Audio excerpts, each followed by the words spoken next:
The one thing that I need you to know with certainty is that this is not your fault. When we keep trying to do things the right way or keep trying to do things that we read about in a book about how to organize, it's really easy to set these ridiculously high expectations and then fail at them. I'm going to teach you some secrets to hack this. Number one, there are literally only 3 chores that actually matter in the running of your home. So if you do nothing else, and I mean literally nothing, I just want you to do these 3 things 15 minutes a day for all 3. So 15 minutes total for each item, not 15 minutes per each. Accept everything else, at least for the next week, and just let it be. Like if things are messy, if closets are disorganized, don't want you to do any crazy organizing projects. I just want you to do these 3 things. And I want you to pay attention to how you feel differently about your home in the next 7 days that you do this. Write this down. Schedule, dishes, and laundry. Those have the single greatest impact on your running of your home.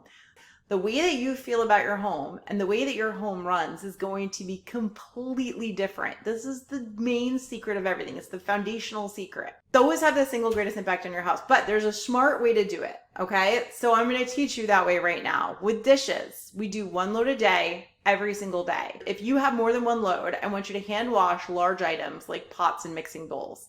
The secret to dishes is if you're doing them right away as they're done, if you're rinsing them when they go in the sink, or if you just dump them right into like a sink full of soapy water, give them a swish, and then put them in the dishwasher, they take seconds. But if you stick those ketchup crusted dishes in the sink and you come back to them in 8 hours, you are going to be scrubbing that dish, or you're going to be washing that dish. It's not going to come out clean. You're going to be like, is the dishwasher clean? I'm not really sure. Let me run it again. It takes a lot longer. Now, the other thing I want to tell you is that dishes are actually the hardest of the 3 foundational secrets. And that is because it's the most immediate mess up. So if you mess up on the dishes, it's the hardest to get back in rhythm, and it affects your house the most. Now, the other thing I want you to know is that dishes take a lot less time than you actually think. When we have people test this, it's kind of amazing. So they seem like this huge chore, but they seriously take less than 5 minutes a day now. And it's really funny because most of my life, I was always struggling with doing the dishes. And then when you think about like how many years I've wasted struggling with this task that literally takes 5 minutes, it's a little bit funny. When the dishwasher's empty in the morning, and I leave mine exactly like this, empty and open. So that is the number 1 secret, is to already have the dishwasher empty in the morning so you could just stick it in. The other thing I need you to know is that hand washing mixing bowl takes about the same time that it takes to hand wash a fork, right? And so believe it or not, that's true. And so the idea is that rather than hand washing like a bunch of smaller items, if you have to hand wash something, hand wash the larger items and then get everything else fit into the dishwasher so that you're still only spending, a minute or 2 hand washing instead of a couple of minutes for just a few items. Let's talk about laundry. The deal with laundry is it's similar to the dishes. All we're doing is washing the clothes you dirtied yesterday. That's it. 1 load a day, every day. And then you will never be behind on laundry again. It's a continuous thing. Also, there is no such thing as laundry zero.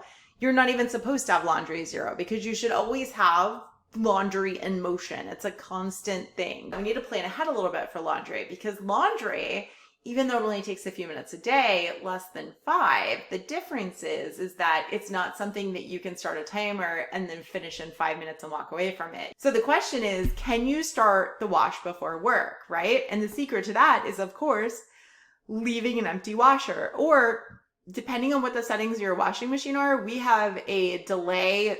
It's like a delay start button.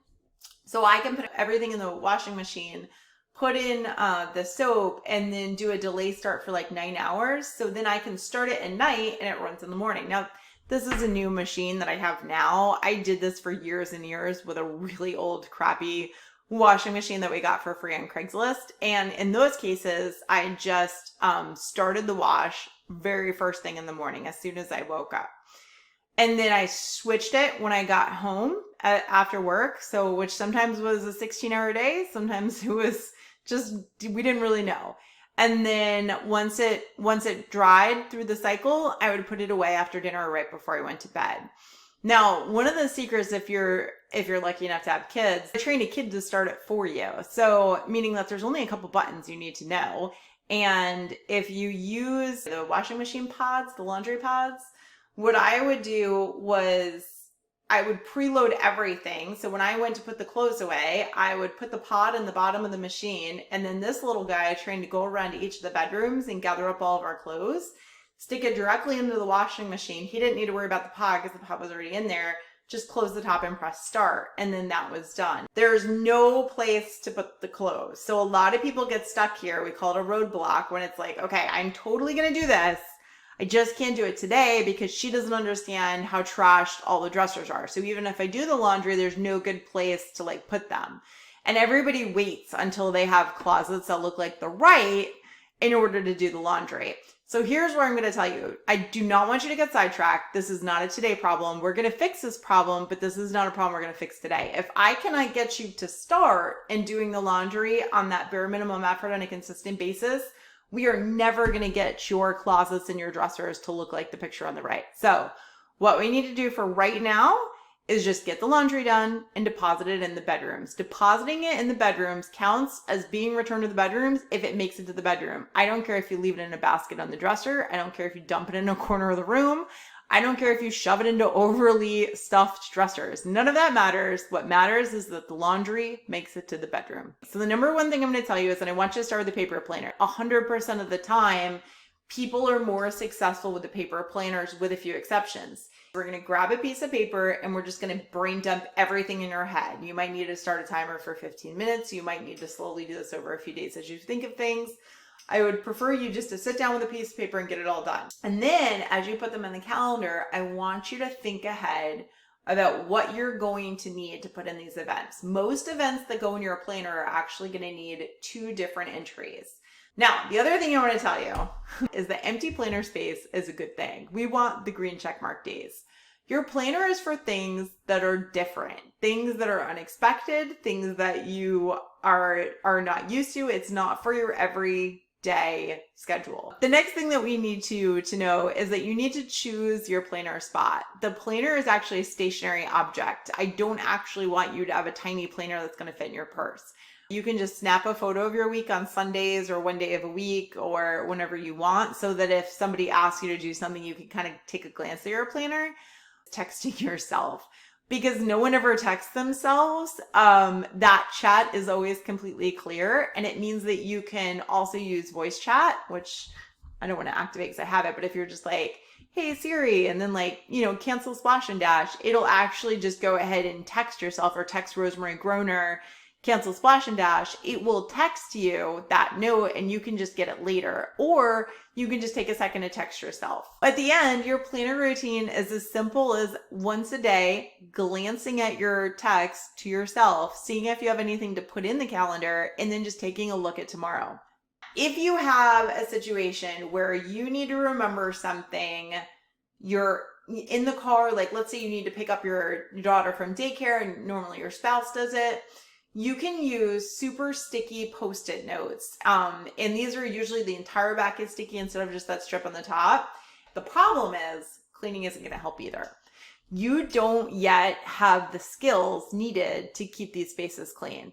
So I need you to stop doing these crazy projects and just do the bare minimum, just do the dishes, schedule, and laundry book. And then what we'll do is we'll add in a 15-minute declutter. And that 15-minute declutter is very similar to adding in a little bit of the extra like laundry from like the extra laundry that's piled up every day. So what happens when you declutter, and this is pretty cool, is you automatically stop buying things that don't matter. Number 2, you naturally organize without trying. The other thing that happens is you stop buying duplicates. The other thing is that you start picking up after yourself because things have a place. So this is why nothing has ever worked for you before. Number 1, you must tackle things in the right order to actually change. And that means knowing the difference between simple routines and complex routines. Simple routines are things that don't need anything else to be successful. If I were to drop in your house and say, hey, I need you to meal plan for the week and stick to it, you are not going to be successful in that.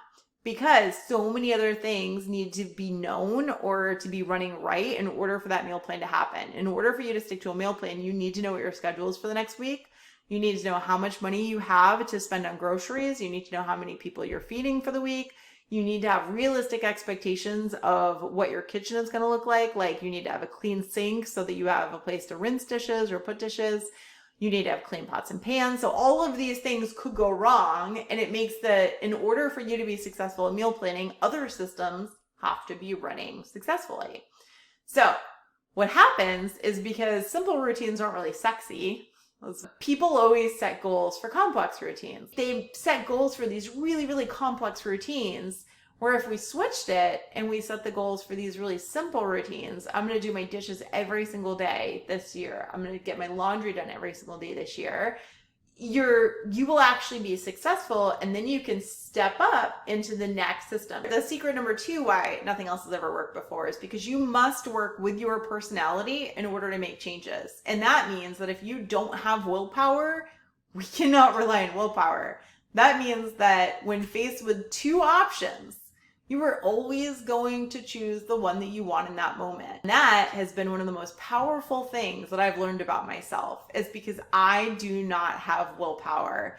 And I spent most of my life trying to force myself to have willpower, trying to get more willpower. And when I changed that and I learned to work with my personality and I learned how to incentivize for things that will work for me, everything changed. So secret number 3 is that we only do the things that matter. We do not do extra stuff. We do not fill our lives and our schedules up with stuff that doesn't matter. We only do the things that matter. And I want you to think about this for a second. How is it possible that your house isn't spotless? Because you spend 80% of your time on stuff that doesn't matter while you procrastinate the 20% that does matter.